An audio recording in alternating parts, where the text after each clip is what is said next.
Good morning बच्चों। आज हम आपकी हिंदी की कक्षा में आज हम आपको काल और काल के भेद बताएंगे। हम पढ़ेंगे काल।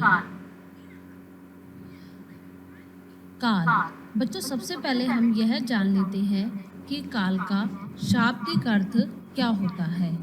काल का शाब्दिक अर्थ होता है समय, अर्थात काल क्रिया का वह रूप होता है जिससे क्रिया के होने का समय, उसकी पूर्णता का समय तथा उसकी अपूर्णता के समय का बोध होता है, उसे हम कहते हैं काल। इसके लिए कुछ उदाहरण ले लेते हैं जिससे स्पष्ट हो जाएगा कि काल क्या होता है। जैसे कि मोहन विद्यालय जाता था, सौम्या पढ़ रही है, पिताजी दिल्ली जाएंगे। तो बच्चों, आपने देखा कि पहले वाक्य में जाता था क्रिया के माध्यम से हमें बीते हुए समय का बोध हो रहा है, वहीं दूसरे वाक्य में पढ़ रही है क्रिया के माध्यम से हमें अभी जारी रहने का बोध हो रहा है, यानी क्रिया अभी चल रही है।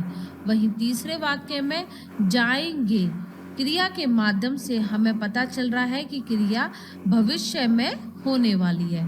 तो इस प्रकार से हमने देखा कि इन क्रियाओं से हमें काम के होने के समय का बोध हो रहा है।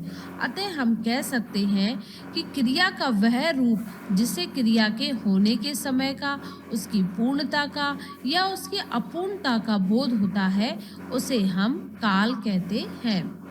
या फिर हम यह भी कह सकते हैं कि क्रिया के जिस रूप से उसके होने के समय का पता चलता है, उसे हम काल कहते हैं। तो काल की परिभाषा इस प्रकार से होगी कि क्रिया के जिस रूप से उसके होने के समय का पता चलता है, उसे हम काल कहते हैं। तो बच्चों, अब आप जान गए होंगे कि काल का शाब्दिक अर्थ क्या होता है और काल किसे कहते हैं। काल का शाब्दिक अर्थ होता है समय तथा क्रिया के जिस रूप से उसके होने के समय का पता चलता है, या फिर क्रिया के जिस रूप से क्रिया के होने के समय का, उसकी पूर्णता का या उसकी अपूर्णता का बोध होता है, उसे हम काल कहते हैं। अब हम पढ़ेंगे काल के भेद। काल के बच्चों, अब हमने सीखा यहाँ पे कि काल किसे कहते हैं। कल हम पढ़ेंगे काल के भेद।